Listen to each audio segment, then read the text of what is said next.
Hi, and welcome to the Inspirational Talks. As you might have guessed it, the Inspirational Talks will be all about inspiring you about entrepreneurship, inspiring you about how you can leave a positive impact on the world, and perhaps also about how the Kick Challenge can help you with that. Because we at KU Leuven Kick, we feel that there's so many hidden ideas in our KU Leuven community, and we feel that they have to be resurfaced. And we want to provide a nurturing environment for those ideas to grow, for individuals to grow, and to make sure that all of these ideas can come up and really get going. So, but first things first, who are we? Well, we are KU Leuven Kick, and basically what we want to do is we want to promote entrepreneurship over the entire KU Leuven community. Does that mean that everybody has to start a business? Hell no, because we would not be able to follow with the coaching and the guidance. We do coach and guide people who want to start a business, but we also feel that people who just want to build on their entrepreneurial skill set should have a possibility to do so. And we organize many different projects for that, but tonight is all about one specific project, the Kick Challenge. So what is the Kick Challenge? It's basically a business plan competition with a really heavy focus on impact. And of course, we cannot do so alone. We have some great partners and some great sponsors. So allow me to present them to you and to thank them for everything they're doing. So first things first, we have the Gemma Frisius Fund. And the Gemma Frisius Fund is a joint venture between KU Leuven, KBC Group and BNP Paribas Group. And as a seed capital fund, what they really try to do is they try to support the startup and the growth of university spin-off companies financially. And in this case, they support the prizes of the Kick Challenge. So thank you so much, Gemma Frisius Fund, for being our partner and our sponsor in this. Then, next up, we have Academics for Development, AFD for short. They will really focus on the impact part of the story. So they will help us select ideas. They will give workshops on impact, on how to create a societal impact, and they will really help the teams develop that and put that into their business plan and into their business case. So again, thank you AFD for joining us as well. And then we also have Academics for Technology, AFT for short, and Broadcaster, who are actually here with us tonight because they are taking care of all the technical mumbo jumbo behind the scenes. So thank you for doing that, because God knows I wouldn't be able to. And then we also have the EUF, and that's the Industrial Research Fund. And basically what they also try to do is make sure that this information about the Kick Challenge, that the information about our programs goes to the different research groups of the KU Leuven as well. Because we always think of KU Leuven as being students, professors, experts, but we have a load of researchers who might be able to have really great ideas. They can have something to do with their research, but more often than not, they might also just have great business ideas on the side. So thank you, EUF, for making sure that these people know about us as well. So I think I've bored you about long enough with my talks about the sponsors, but I do this because I really feel that it's important that we can stress how important having partners is, and they make it possible together with us to come up with these programs, to come up with these projects, and make sure that we succeed in every possible way. So that's why I really want to take the time to thank everybody. So, but again, I'll stop boring you now. Let's move on to our speakers. We have 3 speakers for you tonight, and we have an ex-participant of the Kick Challenge, actually one of the winners, in fact, who will share some information about the Kick Challenge and about her experience in the Kick Challenge last year. And the speakers, from their part, they will tell you the story of their business. They will give you tips and tricks, perhaps share even success formulas if they would want to do so, and really inspire you and to see that entrepreneurship doesn't have to be something really scary. So, time to introduce our first speaker. As you can see, you see a screen with his name on it and with the company, but this is completely fine. We want to do this so the speaker really has the time to get ready, and when he's ready, we'll go over to him in a second. So don't worry when you see these screens, it's completely normal. So our first speaker is Michaël Callen from Reinforced. He's the founder and CEO of the company, and I think it's safe to say that he really took the bicycle sector by storm, because he invented a new composite material that, other than carbon, is as light as carbon, but twice as strong. And also by really automating the entire production process, he was able to bring it back to Belgium. So Michaël, when you're ready, we are ready for you as well.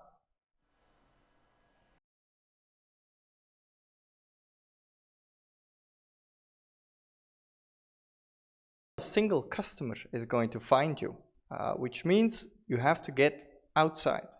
You need to talk, you need to listen, you need to go to events, you need to convince people, you need to understand what people want, which is, in the beginning, I have to really say, is quite outside of my comfort zone. So in order to do that and to learn that, we also got some people on board, or people who really know how the world works.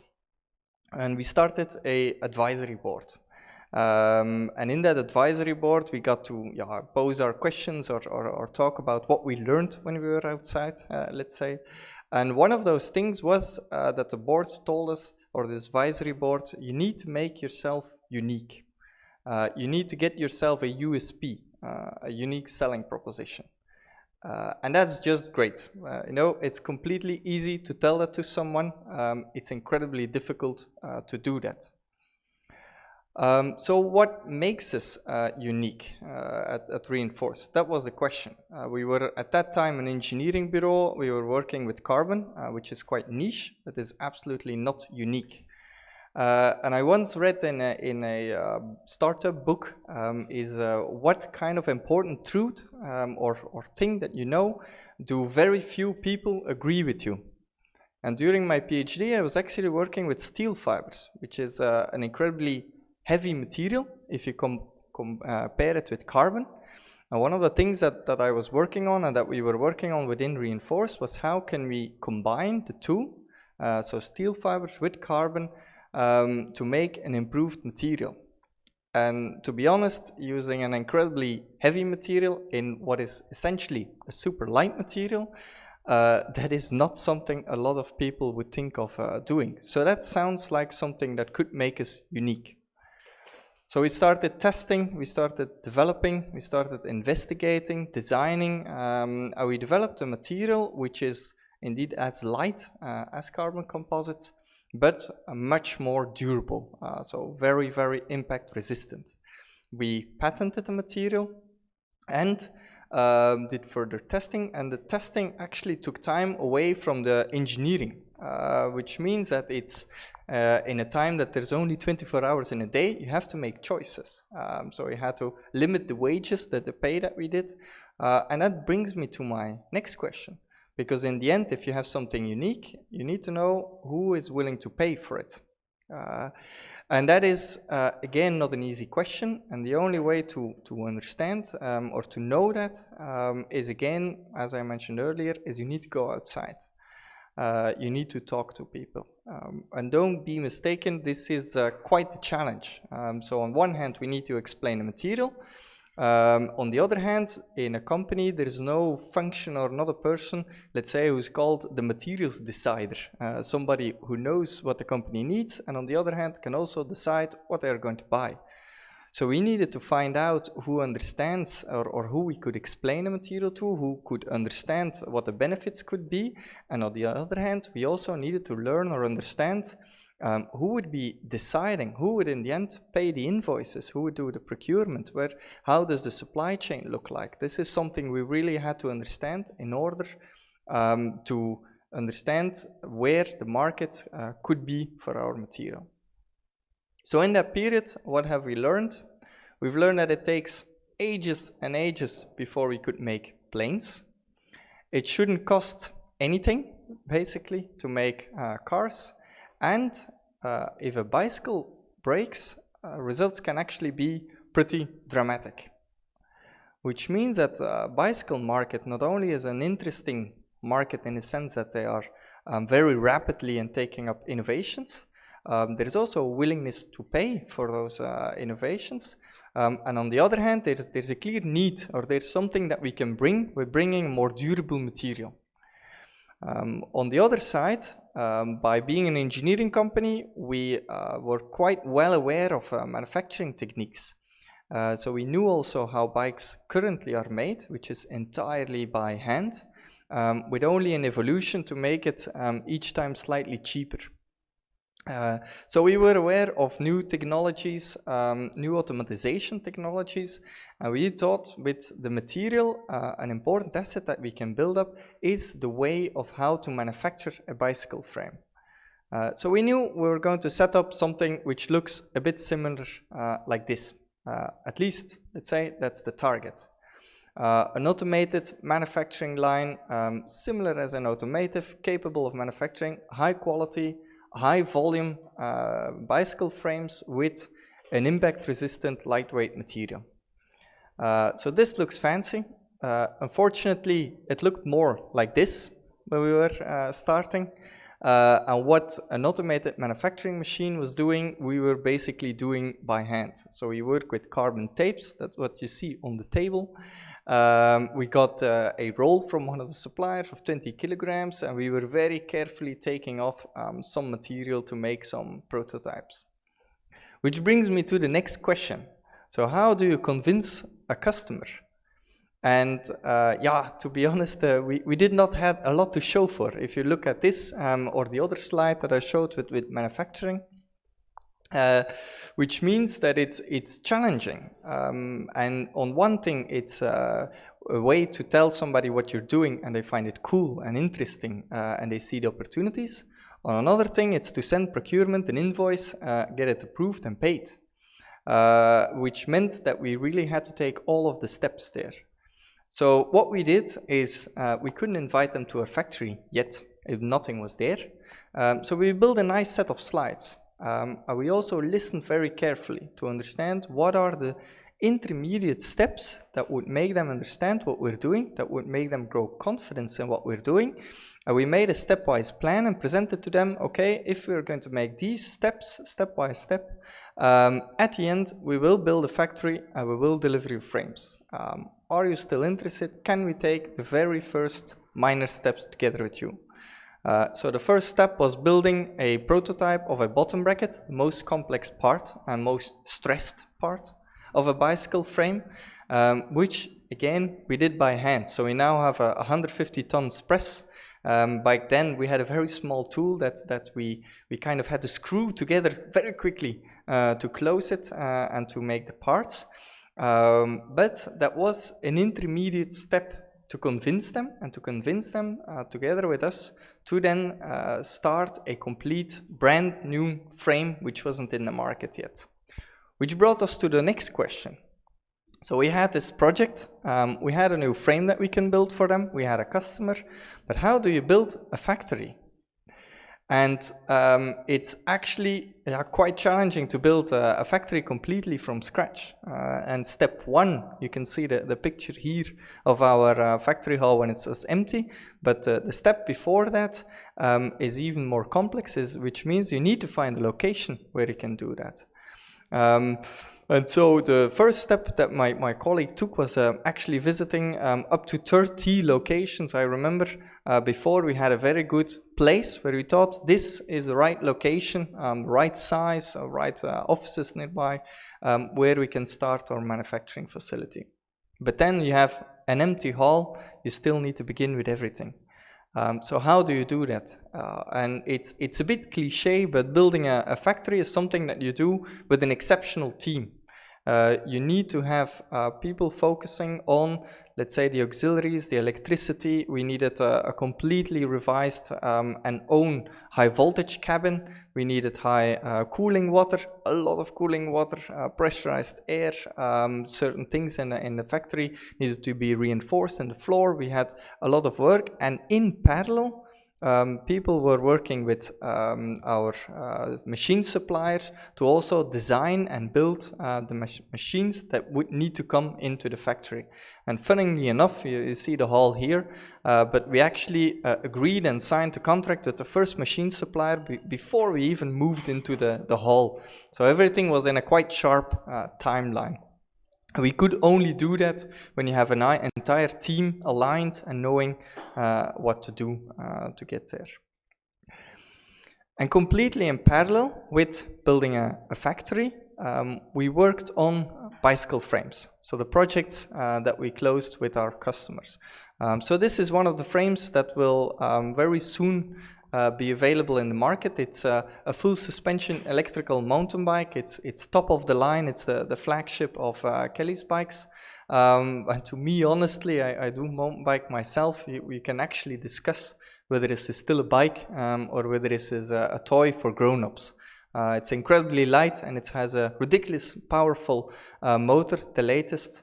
And obviously it has a very high-end frame built ourselves, which is incredibly cool. So the question for 2020 was, how difficult can it be? And we learned in 2020 actually quite difficult.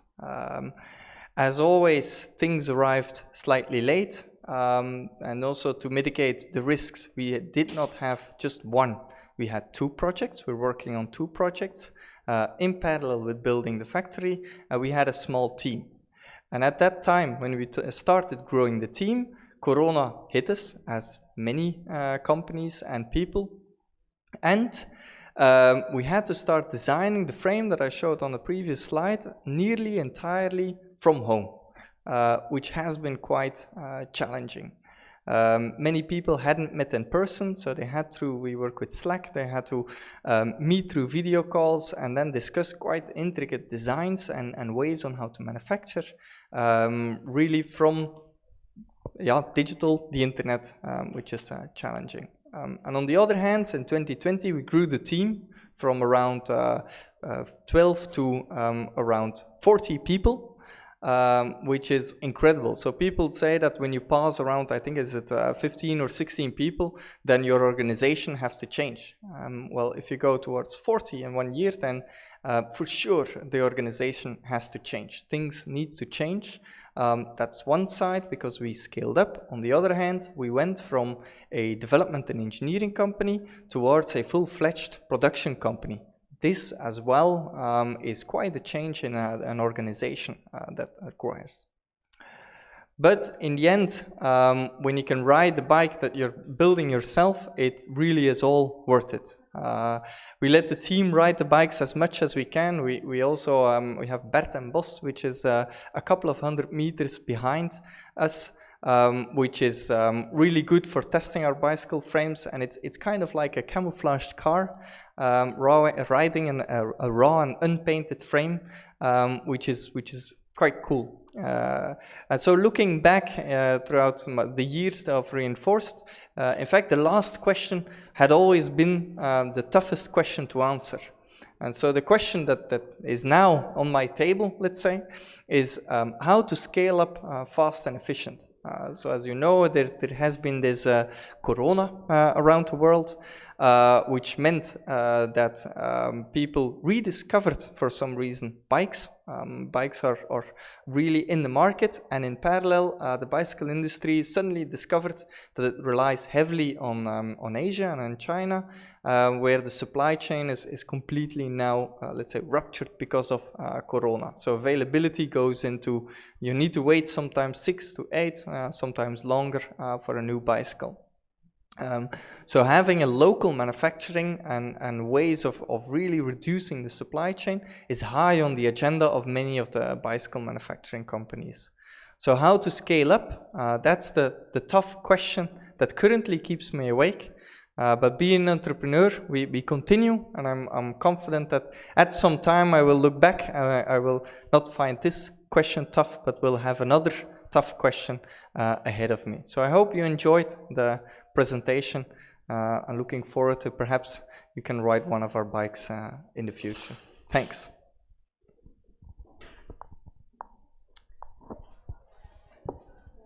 All right, thank you. Thank you, Michaël, for your story. What an amazing journey that you've made.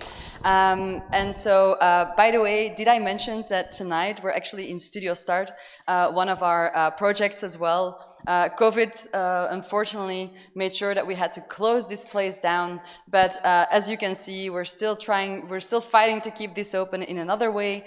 And we hope that real soon we can invite all of you entrepreneurs here for workshops, for working, or just for a quick chat with one of our expert coaches. Just wanted to put that out there. So next we go to our next speaker of tonight, which is Pieter-Jelle from Statik. And you know that the cliche goes that people start businesses in garages for some way, in the garages of their parents or something. Well, not Pieter-Jelle. Pieter-Jelle actually started in his attic. So, you know, he's quite original that way. And, well, his company is really completely drenched with impact, because they just really, with Statik, the SDGs, the United Nations SDGs, are just really within their core values. And they actually won Climate Ambassador Award for that in 2019. But above all, Pieter-Jelle is just a really amazing person, a great storyteller, and he will blow you away with his story. So whenever you're ready, Pieter-Jelle, we are ready for you as well.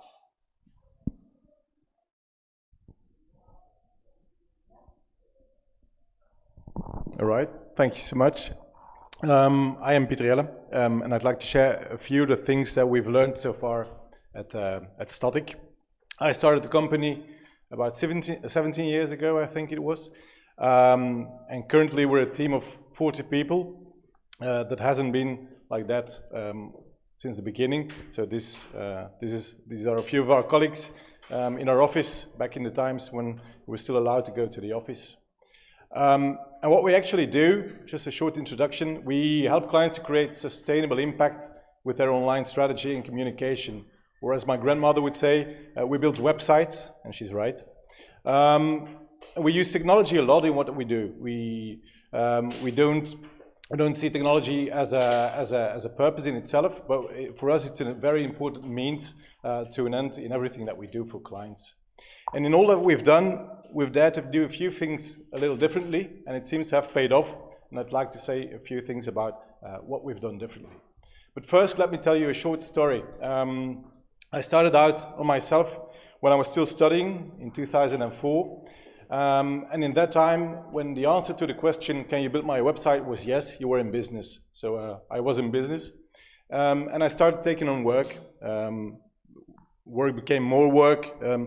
More work became even more work. And we started working with freelancers, started hiring people, started taking on more work, hiring more people, and so on, until I was with a team of 18 people.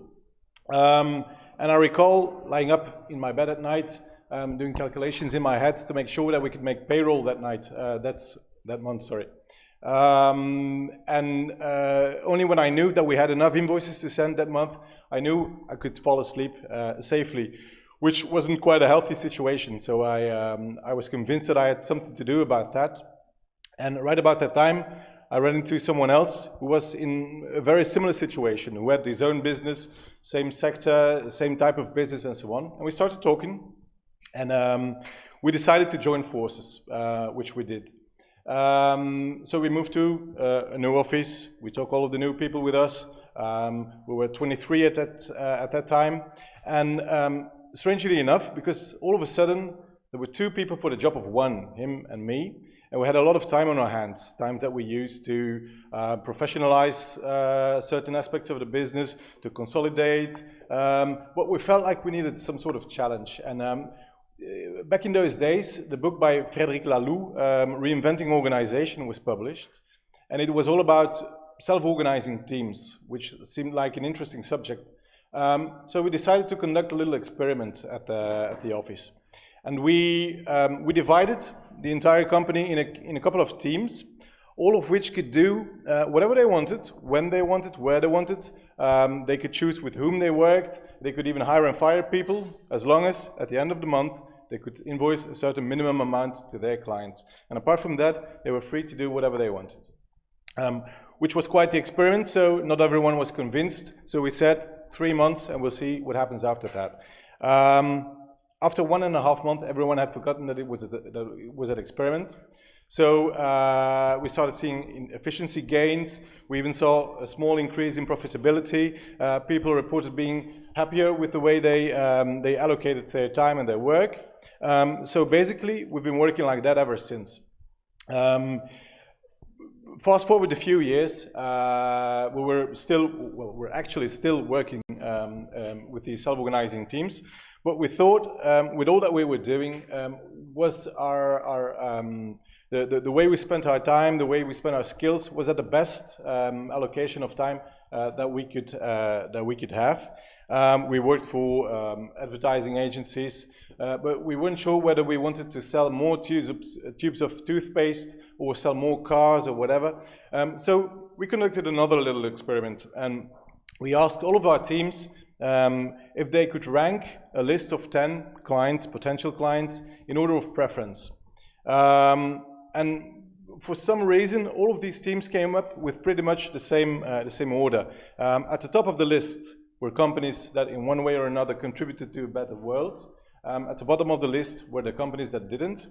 And that was in 2015, and right about that time, the United Nations launched the SDGs, which felt like a fairly good translation of what we thought was important to a business. So we decided to adopt those SDGs and even use them as guiding principles in the way we select projects, which is what we did. We presented the idea on a specific night in 2015, in which we introduced the idea that we would only work for projects that contributed to one or more of the SDGs and didn't contradict any of the SDGs. And by looking at the people, I felt that something clicked. We hit the right note, and in the days that followed, I got very good reactions to that idea. And again, we've been working like that ever since, and I could go on for hours about what happened and what initiatives were launched and so on. But basically, now even on this day, we actively pursue sustainable projects, and we focus on long-term impact with our clients, partners and colleagues. And the SDGs by the United Nations serve as our guiding principles in what we do.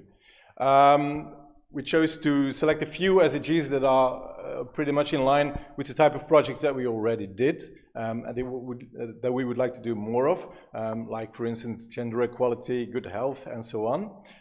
It's not that we ignore the other SDGs, but these are the closest to what we have been doing so far. And as you may know, these SDGs can be divided in a couple of different segments, and they can be called the 3 Ps. The SDGs that relate to planet, to people, and to profit or prosperity. And what we've noticed is that most of the classical businesses tend to focus mainly on profit, without taking into consideration as much planet and people. And this is something that we've decided to do differently, and while we feared that this would lead to a decrease in profit, reality has actually proven us wrong. So we decided to incorporate sustainable impact in what we do in every aspect of our business. But why on earth would anyone bother incorporating these SDGs in their business? Well, building a business creates opportunities, but comes with a lot of responsibility as well. We do believe that we should use business as a force for good, that it's a moral duty of each business owner to use their businesses to look at a broader view than just their own people. And that's not our idea, that's what the SDGs basically say as well. So it's more a matter of remaining relevant, because what we've noticed is that millennials, Gen Zers and so on find it very, very obvious that we take care of our environment as well, and that we incorporate those SDGs in what we do. So even in the war for talent, it's become a bit of an advantage to look at sustainability in the broader sense. So basically, it's the economy. It's what the marketplace is moving towards. How can we focus on this sustainable impact? Well, what we've noticed, and that's one of the main lessons that we've learned, is that the journey is actually the destination. By taking small steps every day instead of setting high goals and not reaching those, this leads to a mindset switch. We've seen that people tend to act differently when they've been in this game long enough. We've decided to focus on 4 specific aspects: people, which are our main asset. I don't like to call them assets, but planet, partnerships, and the projects that we choose to do. When it comes to people, we've decided on day 1 that we would like to involve everyone in the process, everyone in our company. And by setting the shared goal of creating sustainable impact for our clients, and giving people the autonomy to decide how they want to get near that goal or towards a goal. We've seen that this and the idea of self-organizing teams leads to much better results and much quicker results than when to try and manage all of this from a central point. However, this doesn't come without any challenges, because we've noticed that, for instance, inclusiveness, we're very afraid of staying in our well-educated, in our bubble of well-educated middle-class people. So one of our actual challenges is how we can be more inclusive in everything that we do. A second aspect is the planet, how we care for the planet. Well, there's the usual suspects, obviously. We have solar panels. We switch our lunches to vegan lunches. We've said goodbye to bottled water, for instance. We don't have any salary cars. Most of the people, or pretty much everyone, comes to work on foot, by bike, by using public transport, which is why we hire on proximity as well. Given two candidates with similar qualifications, the one that lives closest to work is the preferable candidate, even though that is something that we may need to rethink now in times of remote working, as we've recently hired someone living in Ghent who only comes to the office, well, in normal times at least, once per week, and works from home the other days. And one of the very important things is the impact of technology and the internet on the environment as well, because in terms of carbon emissions, the internet is a very, very huge aspect of the global emissions, and we try and think of ways to reduce the impact of the digital prototypes and the digital products that we build. The third aspect are the partnerships, which is actually SDG number 17, if I'm not mistaken, working together. And we've noticed by communicating more clearly about what we do and what we find important, sustainable impact and so on, we have met a lot of like-minded partners, companies, organizations which share our values and which we can work together with on projects that we have a shared vision on projects where we have complementary skills, and that makes us stronger together. Sorry, and this bond leads to more impact when working together. And last but not least, the projects that we choose to work for. As I mentioned earlier, we try and select projects that in one way or another contribute to the SDGs, one of the SDGs. And we've built what we call our Fitometer for clients, in which we try and assess in which way a client does actually achieve one of those goals, which means turning down clients as well, but more interestingly, attracting a bunch of new clients because of this clear communication that we're trying to do. We see that clients come to us much more for the right reasons when compared to earlier, and that leads to much more long-term partnerships which are much more sustainable. However, it's all nice and well to talk about sustainable impact, but how can you actually prove that you're making this sustainable impact? And the short version of the answer is you can't really. There's a few aspects which have been scientifically proven. For instance, science-based targets is a way of dealing with carbon emissions in absolute terms. What can you do and which goals would you like to meet? But when it comes to people, for instance, there aren't any scientifically proven methods to work on a more sustainable impact.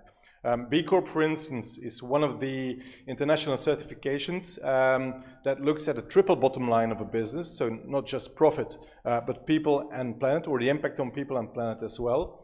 VOCA has a few efforts, like for instance the VCDO, which is a set of challenges that an organization can try to achieve to work towards a more sustainable impact. But the baseline is there is no scientific methods, so it's all in the mindsets which you need to look. What are the results of everything that we've been doing? There's a few very visible results. For instance, we've been awarded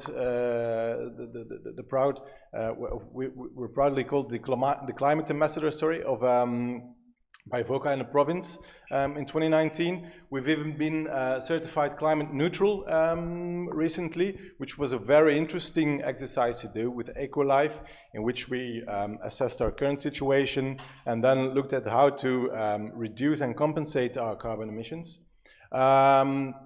We started creating a podcast, in this case with Katrien from Leuven 2030. But more importantly, this is Kona, our office dog. We've seen that we've had a lot more reported happiness among our people, which has led to more spontaneous applications, even to the extent that right now we have more spontaneous applications than applications for specific open positions. And that in turn, combined with the self-organizing teams and the autonomy that people get, we've seen a fairly substantial increase in profitability. And while profitability creates opportunity, we've even took the opportunity to launch 2 specific startup spin-offs, Watness, which looks at energy efficiency of buildings, and Maanlanders or Moonlanders, which focuses on happiness at work by introducing the concept of self-organizing teams in companies. So basically, while traditional businesses tend to focus more on profit, we think it makes sense to balance these 3 aspects more and take a look at planet and people as well. And I know I'm talking to the right audience for this message, and I wish you the best of luck with the Kick challenge, and that'll be all from me then. Thank you very much. Thank you so much, Pieter-Jelle, for your story. I just love how the company Statik is really completely drenched with impact. And I love how how you show that impact can be generated in so many different ways. So thank you for sharing your story here tonight. So now we're going to take a little short break of about 15 minutes. I've heard that there are some technical issues sometimes as well. Don't worry if it's a little bit difficult to follow or if the internet connection appears weird. We will have a complete video on our website, should the speakers tell us that it's okay to do so, of course. So you can completely watch this feature again. But so for now, we're going to take a 15-minute break, and we'll be right back with you. Thank you.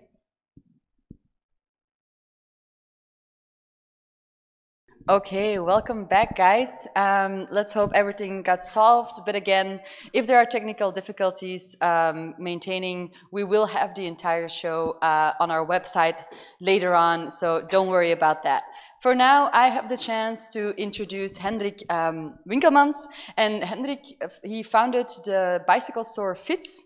And he is an entrepreneur through and through, because he not only founded his store, he did not only start his store, he in a little bit less than 6 years, I think, he had a bicycle chain, like a store's chain, and he had more than 250 employees. But I think that Hendrik was kind of missing his entrepreneurial startup days, because he sold his store's chain, and he created the Freshmen fund, with which he tries to really go out and look for entrepreneurial talents, and in order to support them, invest in them, and make them grow and give something back to the entrepreneurial world. So Hendrik is also, fun fact, one of our judges for the external jury on April 28th of the Kick Challenge. So who knows, perhaps you will be pitching your story to him in a little over than 2 months. But I'm getting ahead of myself. First things first, Hendrik is here to share his story with you tonight. So Hendrik, when you're ready, we're ready for you as well. Thanks, Gael, for an introduction that sets the bar very high, but much appreciated. Hey guys, thanks for sticking with us. We're like 8:30 now, so it's a bit late, but I really appreciate you all made the time to tap into this into this VC. My name is Hendrik Winkelmans. I'm 45, 3 kids, 14, 12, 10, and I sort of have a mixed background. I used to be a hired gun, became an entrepreneur, and now I'm an investor. So I hope I can be a bit of inspiration to you guys, which is the whole idea of the evening. So let me give you some context, not to bore you with 20 minutes of of curriculum or biography, but just to give you some context and at the same time some learnings. And mind you, I'm not going to tell you my whole life. I'm just going to pick out 4 or 5 things that I sort of learned along the way for myself. I'm just n equals 1. So it's statistically totally irrelevant and scientifically non-backed, but I'm just here to tell you what I learned over the last, let's say, 10, 15 years. Okay, let's go back to when I was like 18, 19 years. So I started at KU Leuven, yay, alumni of this place. And then I actually started a career as a lawyer. I studied law, a bit of an atypical thing for ending up as an entrepreneur, but that's what I did. Then I studied at NYU in the States for a while and took a curve to consulting to work for McKinsey. And then I moved, after 6 years at McKinsey, I actually moved to Uplace. Uplace, which is a project developer. A lot of you guys probably know it because it's been in the news quite a bit for not being that successful. But for me, in my career, Uplace was a real turning point, because I got in touch with one of Belgium's most inspirational entrepreneurs, which is Bart Verhagen. And you can be pro or con Bart, but I can tell you one thing, he's a hell of a inspirational mentor. And while I was there, I was like, dude, this guy makes things happen just because he feels that that is the right direction. I want to be like that too, right? And I just want to have an impact, create something. And unfortunately, under the wings of a powerful entrepreneur, it's very difficult to build your own thing.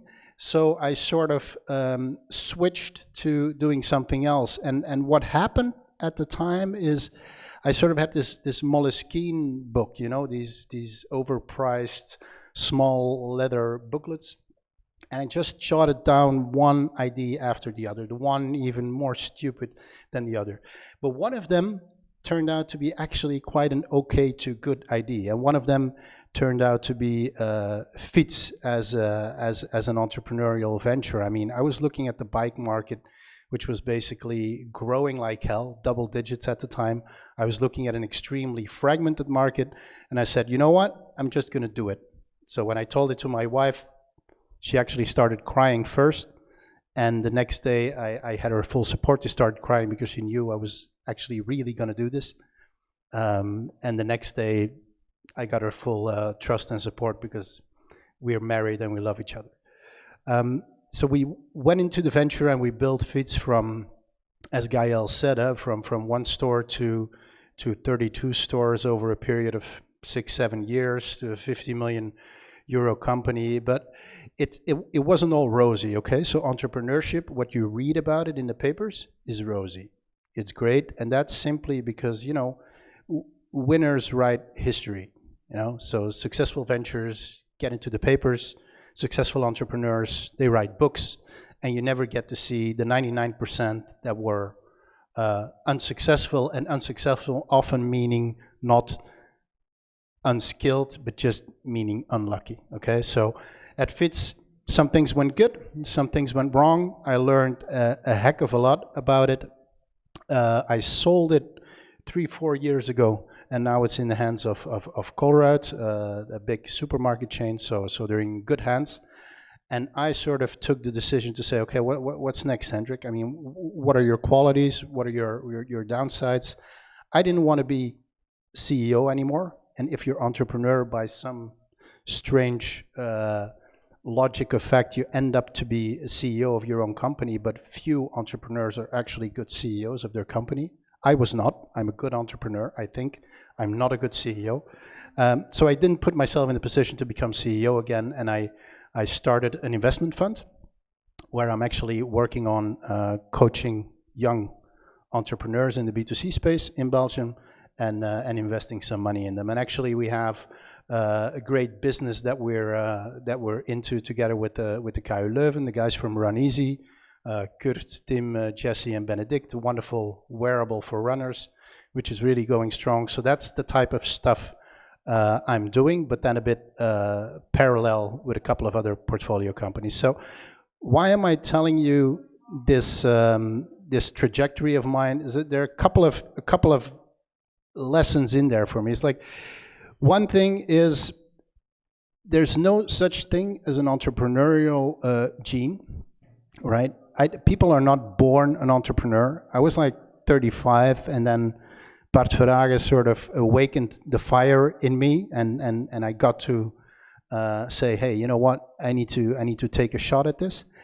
And the second lesson is, guys, don't wait too long. I guess most of you guys are students, and people tend to think, you know, I'm too young, I don't have enough experience, and should I go for it or not? Well, this is the best possible time in life to go for it. The best possible time in life. As you get older, as you grow to 30, as you grow to 35, the only thing that piles up in your life are mortgage payments. And guess what an entrepreneur cannot afford? Is that he needs to put down a couple of €1,000 every month to the bank. Okay? So if you want to take risk, if you want to try something, do not wait. Okay? That is sort of a very important thing that I want to give to you. And the third thing is, like, trust me. I mean, once you're an entrepreneur, you never want to go back. You never want to go back to hired guns. What I was for like 15 years, working for somebody else. You never want to do that. Being an entrepreneur is just fantastic in the highs and the lows.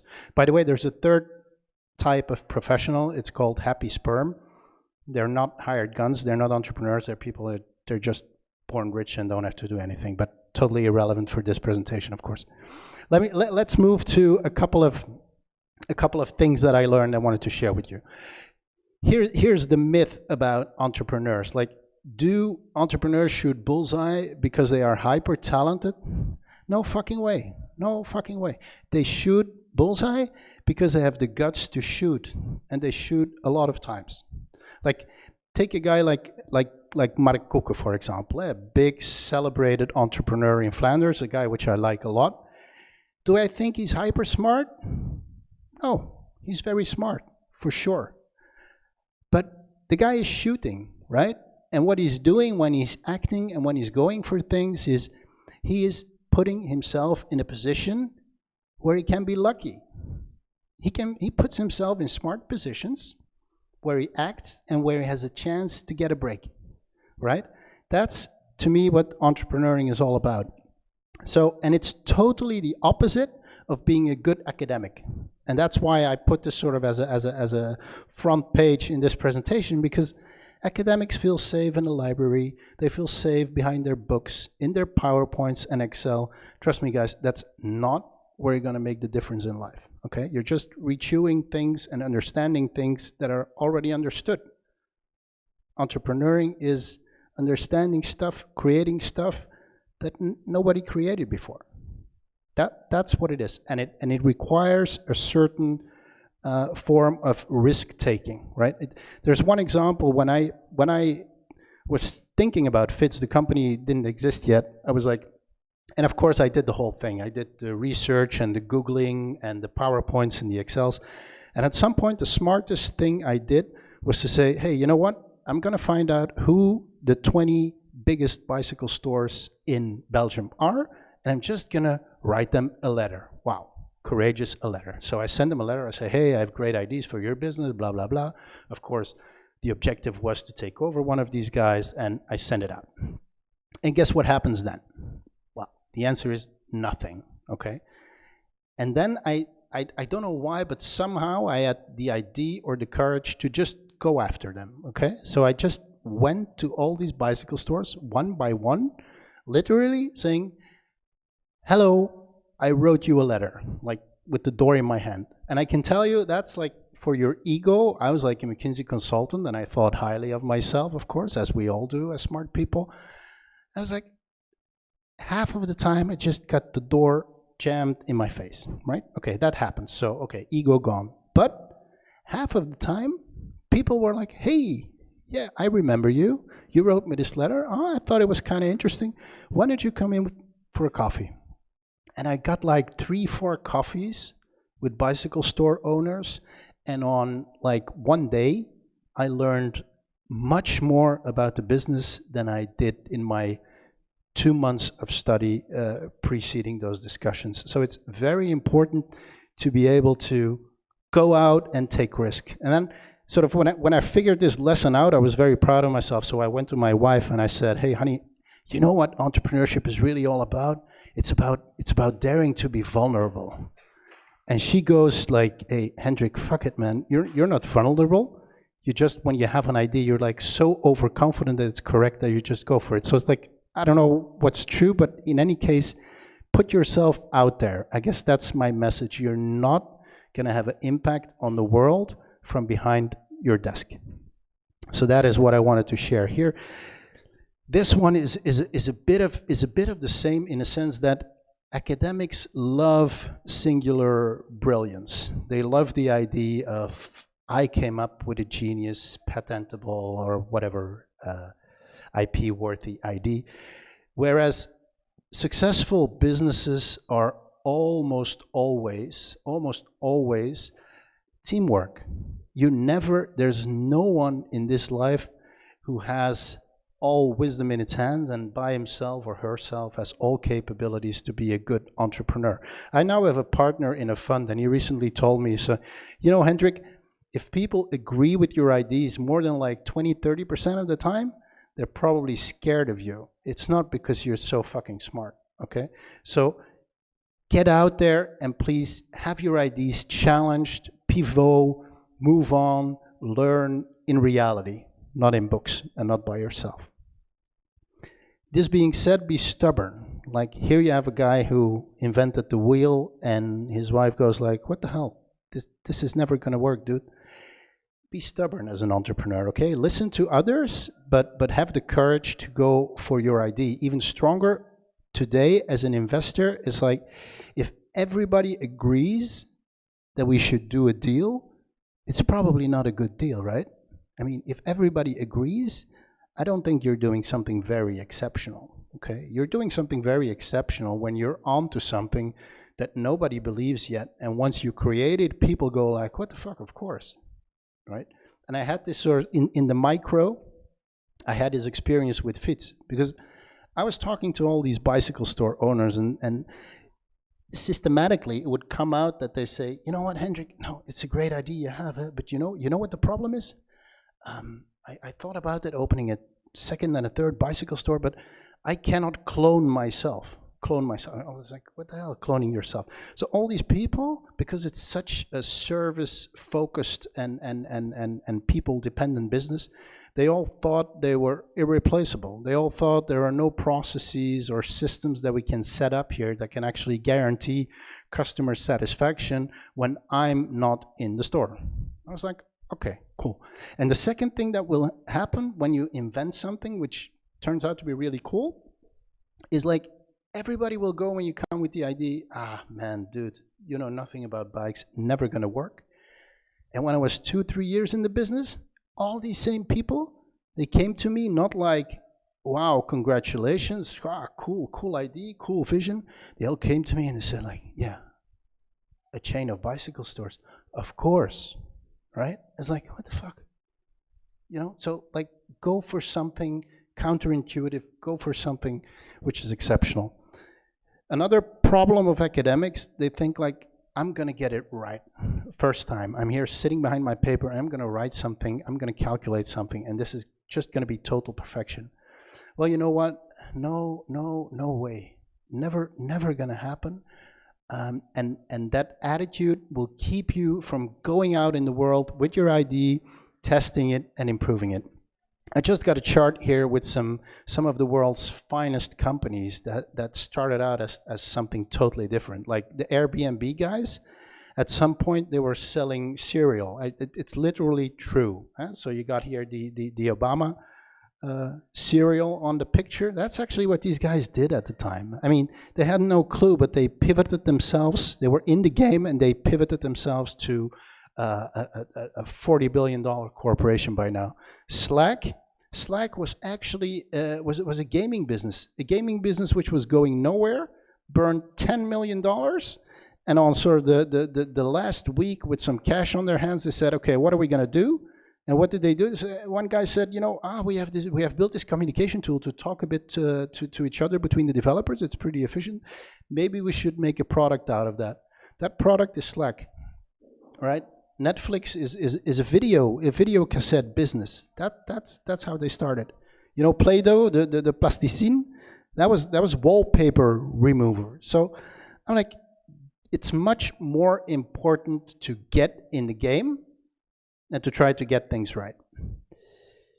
And one of the last things I want to share with you is don't analyze yourself to success, guys. I mean, if you go from startup to scale up, then you need the suit guys and the tie guys and the Excel guys and the PowerPoint and the managers.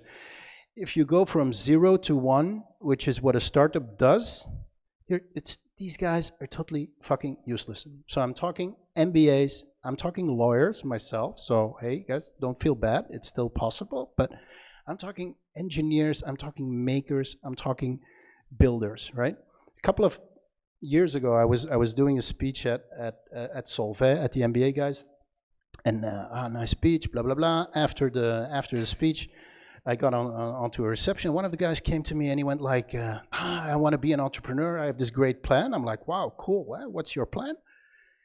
Yeah, my plan is to take over a business with 5 million turnover, 15% EBITDA margin. And I was like, okay, cool. So what's the ID?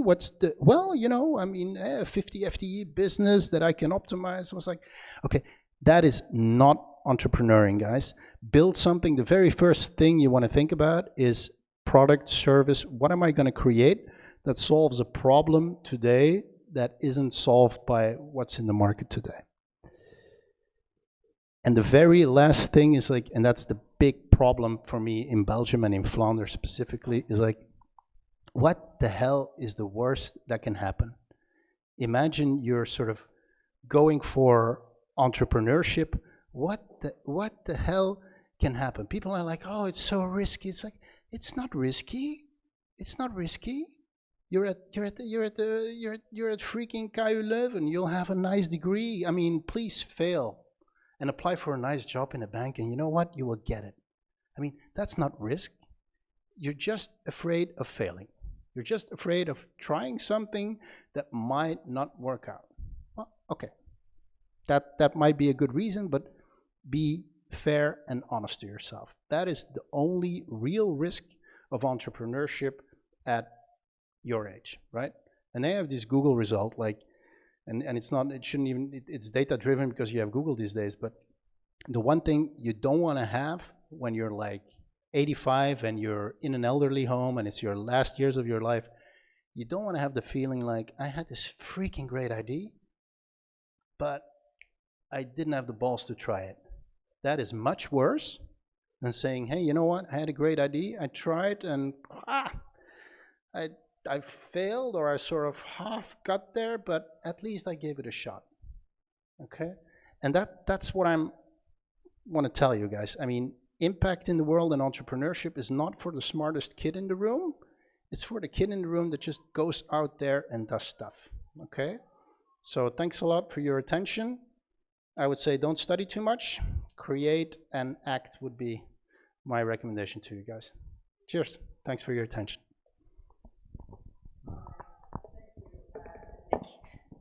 For telling our students not to study. I love it. And to go out there and just fail and just do it. So with this, we're finalizing our 3 speakers for tonight. I just want to give them a big thank you from us. I hope that they were able to inspire you about entrepreneurship, about all these different kinds of things that you can do, and how different entrepreneurship is and how different an entrepreneurial travel is from one person to another. So don't be fooled. This could be you in a couple of years. So I hope they inspired you. And so a big thank you. Now we have a final speaker. Well, actually, she was an challenge participant. She was actually part of the winning team, one of the winning teams. And so while she sets up, I just kind of want to say that Nikte van Landeghem is part of the Checkr team. And she's here to really tell you about her experiences that she had throughout the Kick Challenge by answering some questions for us. But enough for me to tell you, Nikte is actually really great at explaining what her idea is. So Nikte, could you please tell us, give us your little pitch of what your business idea of what Checkr is? Yes, so Checkr is a solution that uses virtual reality to detect preventable and chronic diseases. But first, let me give you a little bit of a background story. Imagine there is a guy, let's call him David, and he has a headache, so he goes to a pharmacy and he buys some medicine, like ibuprofen. The problem is, sometimes in 30 years, he will end up in the hospital because he was not detected as one of the many patients that have high blood pressure. This problem is very common in Belgium. We want to use virtual reality to measure different biomarkers to detect patients that are at risk of different conditions. So let's go a little bit back again. In Belgium, people go 3 times more often to the pharmacy than they go to the doctor. They actually don't even get 1 checkup a year in the doctor. This is why we want to put our solution in the pharmacist, so that at the same time, we can also empower the pharmacy and give him a role in the scientific framework. So how it works. The patient comes in the pharmacy and he scans his ID. From the ID, we can know his gender and age, and the corresponding game starts to play. After 5 minutes game, he can continue to the pharmacist, and if he is detected as a risk patient of one of the many diseases, then the pharmacist can give him more information on his condition and can redirect him to the doctor. We do not diagnose people at the pharmacy. We just want to increase the number of people who are getting checkups and identify those that are at risk.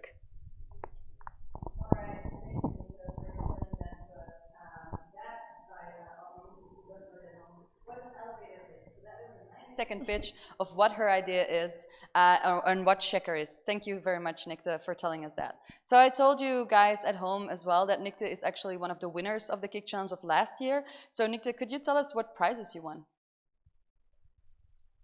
Yes, so actually we won 2 different prizes. We won the Audience Award, who was given by the public, and we also won the Student Award that was given by the judges.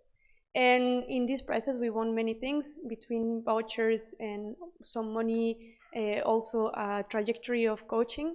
But the most important thing that we won was some feedback and just follow up with the project. All right, and so we're talking about prizes and we're talking about feedback. So could you tell us a little bit more about how you experienced the Kick Challenge and how it kind of helped you move Checkr forward and to the next level?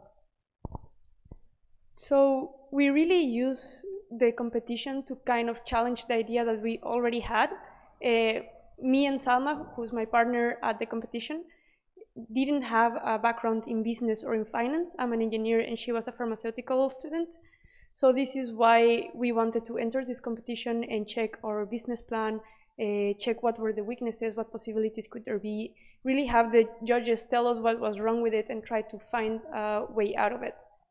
And in this way, we also grew together a lot. We learned a lot about business and the business plan, how to really make it all come together. All right, and then when you're talking about the challenge and how you moved along in the challenge, let's zoom in on what you actually did during the challenge. So how did you experience the workshops and the coaching? What did you think of them? Well, the challenge itself was very busy, I have to say. Salma and I were both preparing for exam with our theses, doing internships and things like this. But yeah, we experienced it as an opportunity to grow. The work that you have to do is not really reports, so we really could go further a lot, and it's more about just discussing the ideas. So yeah, for us it was like free time. We were really passionate about it, so we really liked it, and we could learn a lot from the coaches. We really had a lot of valuable feedback. And so that's really great to hear. And so when you're thinking of workload, because you're saying that you had all these internships and you had your thesis and things like that, how heavy is the workload? For people who might be thinking, hey, I might want to join, how heavy is the workload? What would you say? So the workload was heavy. It's not a project that you can do just once a week. You really have to discuss. We had a little meeting with my other partner every day, 1 hour, so that we could really discuss it and go forward and really go further in the competition. But as I said, it's nothing that you can do. You don't really have to create reports or something like this. You just have to constantly be thinking of the project. All right, thanks. And so when we're thinking of the added value of the Kick Challenge, could you tell the people at home a little bit, like, why would they have to consider participating in this Kick Challenge? There's really a lot of reasons why this is a good idea, from my point of view at least. First of all, you have very valuable feedback from the judges. They are people with a lot of experience, and they know which of your assumptions can they challenge, and they can maybe try to direct you in the right direction that you maybe didn't think about. You can identify weaknesses in your business plan, and I think this is really an added value. But apart from that, the coaching that we got, going back to your previous question, was also very, very valuable for us. So we joined the Kick startup course, I think it's called. Maybe they will correct me, I forgot the name, but it's 8 different courses, and then you can have all the information you need on how to start a business, from the legal framework to marketing and just everything you need to know. And this was really very, very valuable for us. You also create a network of people and just challenge your idea at all times. All right, great, thank you so much. And perhaps a final question, do you have any tips and tricks for people who want to join the challenge this year? I have 2 tips and tricks, I will say. The first one is just be open to criticism, because the criticism that the judges give you and that the coaches give you is really valuable, and you don't have to fight it so much. Of course, you have to fight if you think your idea is good, but you have to be open to changing your idea and to adapt it to the best possible answer that you can get. And the second tip or trick that I can do is just go for it. You have nothing to lose, just your time that you would probably spend on YouTube, let's be honest. So it's a really, really nice experience that you can have, and just get out of your comfort zone, go for it. You have nothing to lose. All right, thank you so much for your time, Nikte. And we at Kick are definitely keeping an eye on Checkr, so we will meet again soon, I imagine, and you always know where to find us. So thank you, Nikte, for being with us here today. And so that we're almost there. It kind of concludes our evening, but let me just go through the program of the Kick Challenge with you, just so you get kind of an idea of what we're doing and when we're doing that. So tonight at 9:30 p.m., the Kick Challenge platform opens, and so you can register your idea. Don't worry, it's not an entire essay that you have to write. It's just 3 simple questions that you have to answer. What is your idea? In what way is that idea innovative, and what impact does it generate? So you see, it's quite simple. So if you want to use that momentum a little bit, and after watching this and go for it and register, I would say go for it, do it. But don't worry if you kind of want to mull things over, if you kind of want to think about it a little bit more, because the registration deadline is March 12th. At midnight, I think. So you do still have some time. And in the meantime, if you do have questions, we have 2 Q&As time plans. So you can always join us there, and you can ask some more questions about the Kick Challenge. So don't worry about that. So then we have the registration deadline, and then we go to an internal process of selecting 20 teams, a maximum of 20 teams. This because we really want to ensure the quality of the program. And we will be selecting them and announcing that selection on March 19th, after which the teams will have to get ready, get into gear, because we immediately start that Monday afterwards with some coaching, with some workshops. You will be introduced to your personally selected coach, somebody who can really help you with your specific idea. And then we have those workshops, we have those coachings, and then we have an internal judge panel. But don't worry, because they might bark a little bit, but they definitely don't bite. The internal judges can really give you feedback on your idea. They can tell you how to move forward. And every participant in the Kick Challenge that was selected to continue will leave with some valuable feedback on how to continue. More often than not, actually at Kick, you tend to see us again afterwards, even if you are not selected to go on to the finals. So that is also what they do there. They go and they select 6 finalists, or a maximum of 6 finalists, who go to the external jury and who will be pitching in front of an external jury who will once again ask difficult questions, but you will definitely learn a lot from them.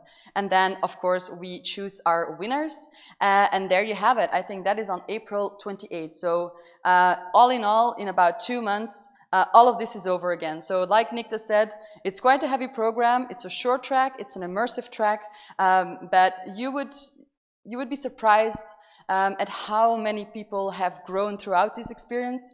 I've witnessed last year people with absolutely no business bone in their body deliver a very convincing pitch at the end with a really, actually a great business case behind them, and they're still working on that today. So don't think that you need to be a business whiz-kid to kind of go for it in the Kick Challenge. I would just say, just try.